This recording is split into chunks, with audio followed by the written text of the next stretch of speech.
To join us in this conversation, we've got a sport journalist from BCOS TV, Toby Ajiwole. Thank you so much, Toby, for joining us at this time on the show.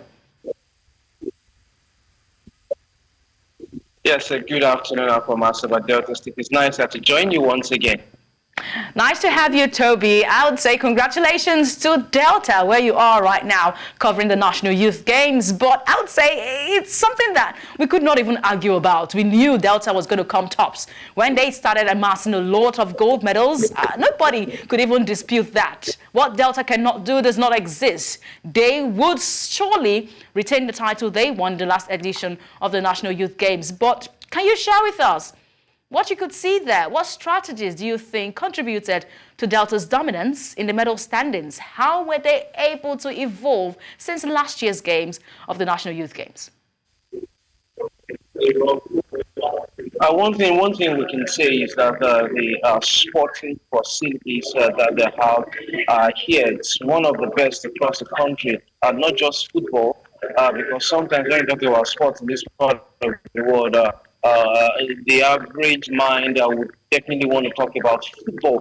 But right now, sports in generality, especially in this part of the country, it's more or less like a religion. And yes, Delta State showing their dominance.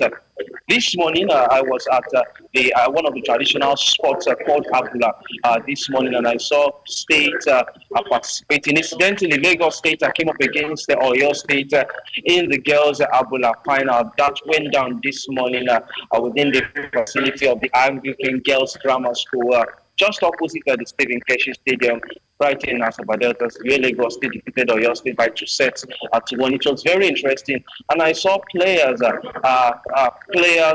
from different states, from Delta State, I must add, that cheering the various states playing in that Abula final that went down this morning. So yes, sport is a religion in this part of the country, and yes, they are definitely showing and doing all of it. I would say they are doing things right when it comes to sports in this part of the country. All right, interesting to know all that. And I'm also amazed and impressed that we could introduce traditional sports into the National Youth Games. I'm hoping that the IOC, the International Olympic Committee, can inculcate these traditional sports into their calendar for the Olympic Games. But I cannot leave out Team Lagos. Yes, Lagos, the Center of Excellence. It was a clean sweep for them in the boxing event. Lagos came and could not just carry last in that boxing event. But how would you access the overall performance of Team Lagos in this year's competition, and what factors might have led to the rise in the rankings from nowhere? Lagos had to dominate in the rankings, but Delta and Edo said no, not this time, not this year. But the fact that Lagos got a lot of gold medals in the boxing event, how would you assess their rise? The truth is that the southwest of Nigeria, should I say generally the south in Nigeria, has been a stronghold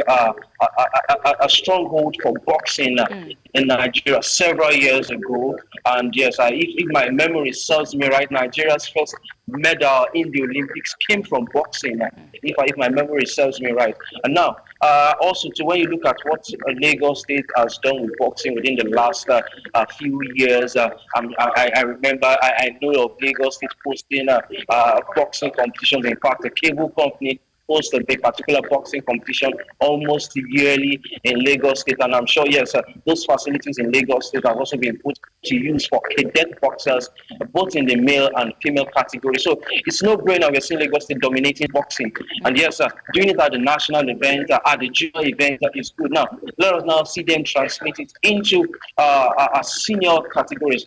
Next year, Ogun State will host the National Sports Festival. We hope it doesn't suffer any postponement. If we can now give these young boxers that avenue to also show their craft, and even the existing senior boxers to show their craft on the rings, it will be good. I've always said it, sport can be a major source of foreign exchange earning in this country, just as the way Brazil, they have done that with their football system. We can export talent from Nigeria through sport. And yes, Lagos State and boxing definitely just like two peas in a pod. So if we can do all of that and we see them hone their skills on the national event, and now we can more or less graduate them to national events whereby they go representing Nigeria. It will be the ripple effect will be to the advantage of Nigeria. Anthony Joshua at the London 2012 Olympics was on the boxing train for Team GB. Now is a two-time world champion of the world. So, I just as I've said, when I have the opportunity to speak about sport administration in the country, our administrators must learn the art of it. It's not just by words of mouth. We must also do the process, because to also run sports anywhere in the world is not cheap. It's really not cheap. Yesterday, we had the session with the president of the Nigerian Wrestling Federation, who also dealt with as the commissioner for sports in Bayelsa State, in Dr. Daniel Igali.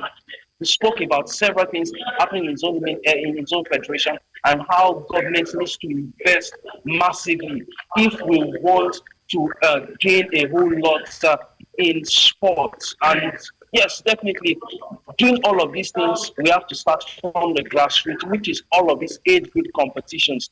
And one thing that he said that struck me was that he said that 6 wrestlers from these national youth games will be taken to a training camp where a whole lot they will be taught the basics, the technical aspect of it, bonding, and yes, a whole lot needs to happen. And yes, Indeed. I hope Lagos State will also give these boxers a close campaign, and yes, and monitor their development, because if they shine, it won't just be for the glory of Lagos State alone. It will be a Nigerian pride, an African pride, and who says even the pride of the world. Yeah, so the pride of the world, indeed. It is one thing to identify these talents. It's another to groom them.